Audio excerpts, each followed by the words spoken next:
You know how you'll read this incredibly profound philosophy, something that completely shifts your worldview, and then maybe a year later you see that exact same concept reduced to, like, a catchy pastel bumper sticker. Right, it just totally loses all its weight. It gets, sanitized for easy consumption. Exactly, and that tension, I mean, holding on to deep, demanding commitments versus just settling for what's convenient, that is exactly the core of what we are looking at today in this deep dive. Yeah, we are diving into an audio message from Pastor Hu Zi Ken. This is from April 3rd, 2026. And he basically outlines this rigorous framework for communication, and then we watch it collide in real time with, well, the ultimate modern distraction, a massive holiday weekend. So to understand why he is so worried about modern distractions, we really first have to look at his ideal communicator. Right. He actually borrows from the theologian John MacArthur, specifically his take on the biblical idea of being fishers of men. But he doesn't just leave it as this abstract theory. No. He breaks it down into a very mechanical four-step process. First, he argues you need the patience to actually locate your audience, right? The fish. Because you can't just, like, throw out a net blindly and hope for the best. Exactly. And then comes persistence. If you don't catch anything, you keep moving.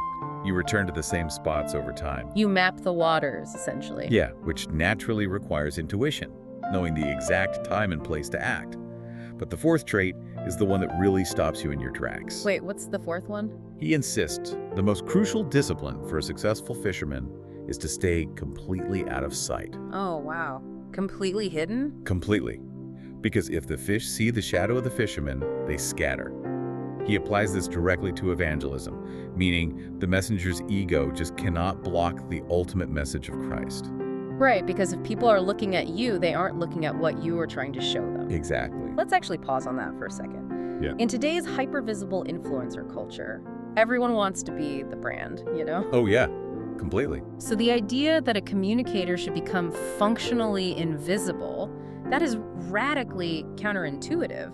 It's almost brilliant in a way, but totally opposite to how we engage with the world today. It completely flips the modern playbook. Yeah. I mean, an influencer builds a parasocial relationship where the audience trusts them, right? So they buy the product or the lifestyle. Exactly. But the pastor's saying that in matters of ultimate truth, tying the message to a flawed human messenger is actually a massive liability. You literally have to hide yourself. Well, that requires a level of selfless focus that sounds, admirable in a speech. Then real life hits. Oh, it always does. And in this case, real life hit in the form of the calendar, because April 3rd to April 6th, 2026 was a 4-day public holiday in Taiwan, just peak leisure time. Right, but April 3rd also happened to be Good Friday, so you have this profound collision of priorities. Yeah. Historically, Good Friday was a time of intense, stark simplicity. Believers actively avoided celebrations. They even delayed everyday milestones like moving into a new house. Just to focus entirely on accompanying Jesus in his suffering, right? Yes, and picture that solemn mindset crashing head-on into modern society. The temptation is massive. Endless food, travel. Exactly, and what the pastor specifically calls loud light and sound parties. It is the exact opposite of staying hidden and solemn. Which forces a really uncomfortable question for his listeners. It does. He challenges them to examine if their beliefs are just a convenient status slogan. Like, are they willing to claim their faith only when it is easy? But then discard it the second a fun vacation rolls around. Exactly. He pushes back incredibly hard against that secular indulgence. He is not asking for a mild compromise here. Wait, he tells them to skip the party entirely. Entirely. The alternative he presents is fasting, praying, and attending a massive joint communion service at Beipu Church. Oh, wow. Bringing together 5 different congregations for that service is a highly intentional move. It demonstrates collective sacrifice. It shows that choosing solemnity over a long weekend isn't just this isolated, lonely act. It's a shared commitment.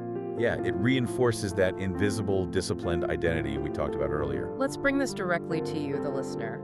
Take the religious doctrine out of the equation for a second. The friction here is pretty universal. Yeah, it really is. How often do you let the immediate gratification of modern convenience, the trips, the food, the easy path, just quietly override your own deeply held long-term values. It is a really tough mirror to look into, because if our society continuously optimizes for non-stop comfort and celebration, are we collectively losing the psychological capacity to sit with solemnity? Yeah, to handle sacrifice and actually face the deeper, quieter questions of life. Are we essentially just settling for the bumper sticker version of our own existence? Something to think about.